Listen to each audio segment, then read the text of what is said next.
dincolo de acestea, avem la dispoziție 6 instrumente pe care noi, cel puțin la MTH Digital, le folosim de fiecare dată pentru a ne actualiza informațiile pe care le avem cu privire la utilizatori.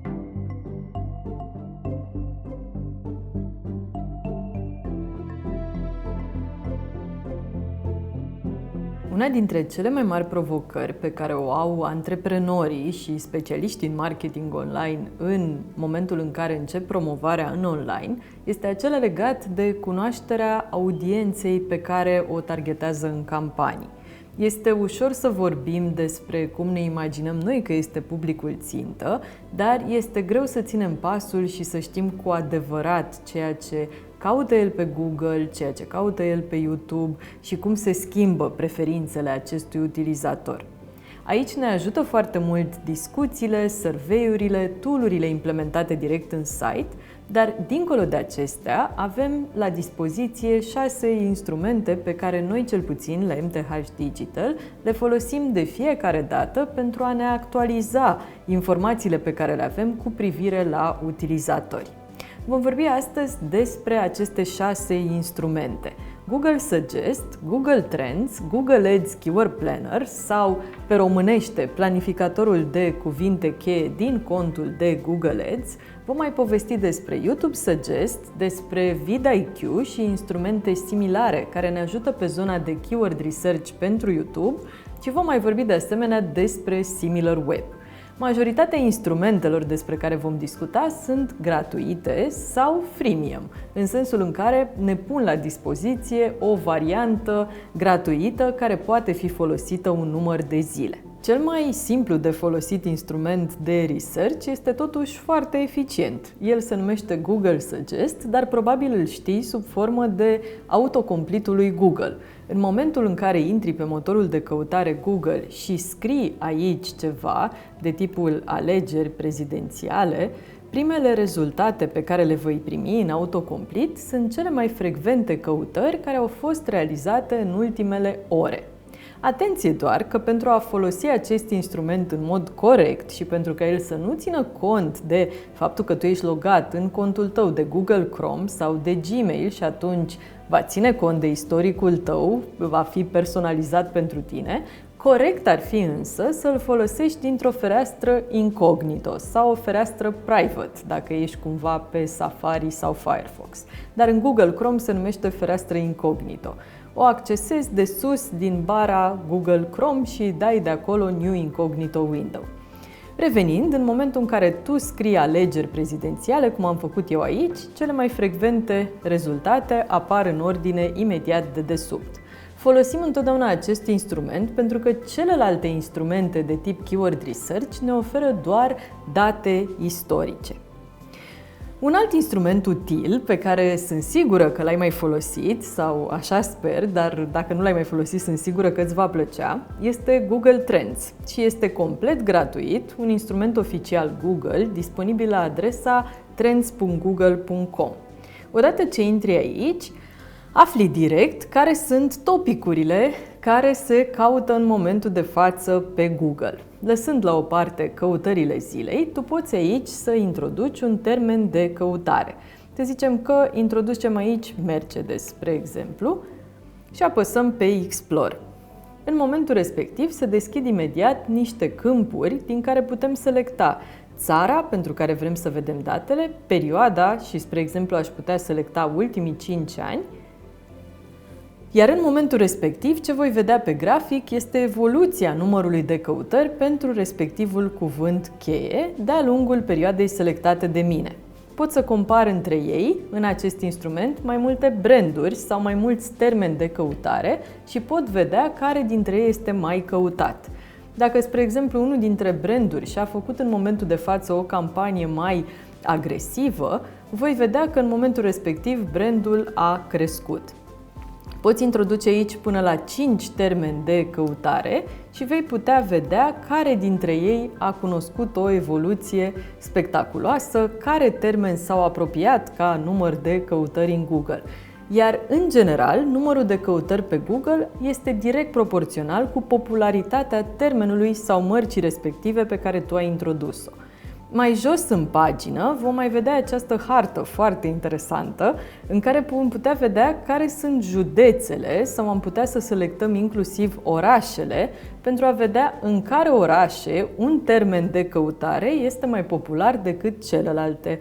Spre exemplu, dacă vreau să văd care sunt județele în care este mai căutat Audi, voi introduce aici în lista de selecție și voi putea vedea top 5 județe în care termenul Audi este mai căutat pe Google. De asemenea, pot primi aici mai jos, în zona de căutări similare, și alte sugestii de termeni de căutare care sunt acum în creștere. Cel mai util instrument în zona asta de Keyword Research este tot oficial Google. Foarte multe alte instrumente, cum ar fi, spre exemplu, Ubersuggest sau alte instrumente de Keyword Research, își trag practic datele direct din instrumentul acesta. El se numește Google Ads Keyword Planner sau planificatorul de cuvinte cheie Google Ads. Nu este nevoie să-l folosim doar pentru Google Ads, deși acolo este extrem de util. Acest instrument poate fi găsit în contul nostru de Google Ads, în zona de Tools sau Instrumente, Keyword Planner în zona de Planning sau planificatorul de cuvinte cheie. Aici, odată ce mergem pe Discover New Keywords sau Descoperă noi cuvinte cheie, putem introduce între 1 și 10 cuvinte cheie de interes pentru noi și vom putea afla concret ceea ce se caută legat de acele cuvinte cheie similare cu termenii pe care i-am introdus, dar și numărul exact de căutări istoric din România sau dintr-o anumită locație de interes pentru noi. O să merg din nou pe exemplul de mașină second hand, o să introduc momentan acest termen, iar în momentul respectiv o să mă pot juca cu câmpurile care țin de locație, unde pot să introduc inclusiv un oraș, de perioadă și de asemenea voi putea vedea sugestii ale lui Google referitoare la termenul introdus de mine. Dacă vedem aici, am primit 2029 de sugestii de cuvinte cheie similare cu cel introdus de mine. Ce pot vedea referitor la termenul introdus este efectiv câte căutări sunt în medie pe lună, pe perioada selectată de mine, deci ultimul an, și pot vedea că am avut 1000 de căutări în medie pe lună și un număr care a variat de la o lună la alta. Odată ce mă duc cu mouse-ul pe grafic, pot să văd și acest număr de căutări care a variat de la o lună la alta. Pe celelalte coloane pot să văd evoluția în ultimele 3 luni ale termenului, evoluția de la un an la altul, pot vedea concurența, cât de mare a fost și pot de asemenea să văd costul per click. Mai pot mai jos să văd alte sugestii de căutări conexe sau similare. Dacă dau click pe capul de tabel, pot sorta respectivele căutări și vedea care sunt cele mai frecvente căutări pe domeniul respectiv. Tot pentru zona asta de research, mi se deschide aici un Keyword Refiner, o zonă de filtrare a căutărilor, unde pot să văd care sunt, spre exemplu, brandurile sau atributele care apar cel mai frecvent în căutări. Pot să-mi dau seama dacă sunt mai multe căutări care, de pildă, conțin culoarea alb sau culoarea roșu, pot vedea ce branduri sunt cele mai căutate pentru zona aceasta de second hand, sau dacă apar alte atribute importante, cum ar fi, spre exemplu, anul din care face parte respectiva mașină. Un alt instrument util este YouTube Suggest, care la fel, folosit din zona de incognito, ca să nu-mi dea sugestii legate de istoricul meu de căutare, cum se întâmplă acum, în momentul în care introduc aici un termen, cum ar fi iPhone 16, îmi va oferi în ordine sugestii cu privire la cele mai frecvente căutări din ultimele ore. Respectivele căutări sunt căutări de conținut. Sunt oameni care își doresc să vadă respectivul content. Și atunci ele pot fi o sursă de inspirație pentru mine atât pentru postări în social media, cât și pentru zona de articole, dar de asemenea cu privire la ce informații aș putea să adaug, de pildă, într-o pagină de produs, ca să-i fie utile utilizatorului. Dacă vreau să intru și mai în detaliu cu privire la ceea ce caută utilizatorii, mă pot folosi de un tool terț, cum ar fi, spre exemplu, vidIQ sau KParser. Aceste tool-uri au variantă freemium, pot fi folosite în același mod. Introduc, spre exemplu, iPhone și pot să aflu care sunt cele mai frecvente căutări pentru respectivul termen, la fel putând să selectez zona și perioada. Nu în ultimul rând, am la dispoziție SimilarWeb, care este unul dintre cele mai utile tool-uri pe zona de research legat de site-uri concurente. Poate fi folosit pentru research legat de site-uri sau aplicații mobile ale concurenței și mi oferă date cu privire la un website, comparativ sau nu, cu alte până la 4 site-uri. Am introdus aici, spre exemplu, site-uri ale unor supermarketuri online sau aplicații de tip supermarket. Pot să-mi selectez o anumită perioadă pe care să văd datele și pot să văd detalii cu privire la numărul de căutări, numărul de vizite ale respectivului site, evoluția numărului de vizite de la o lună la alta, dar și informații cu privire la profilul demografic comparativ al fiecăruia dintre concurenții respectivi, date cu privire la suprapunerea dintre audiențe și atunci pot să-mi dau seama real care sunt concurenții direcți ai unui anumit website.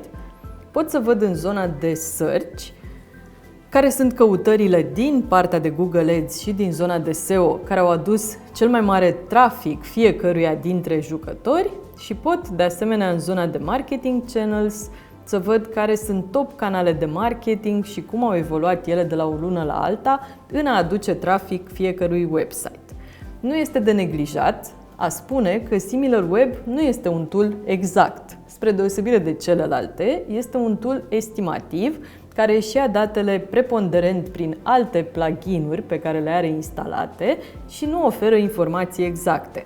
În același timp, ca eșantion, îmi poate da niște informații cu privire la ce face concurența mea și care este profilul ei de audiență.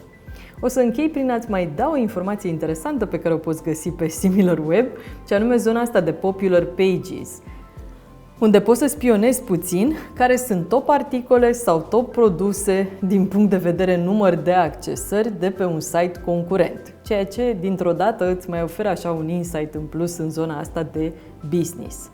Dacă ai alte instrumente pe care le folosești în zona asta de keyword research, chiar mi-ar plăcea foarte mult să le aud. Până data viitoare, rămâi alături de noi!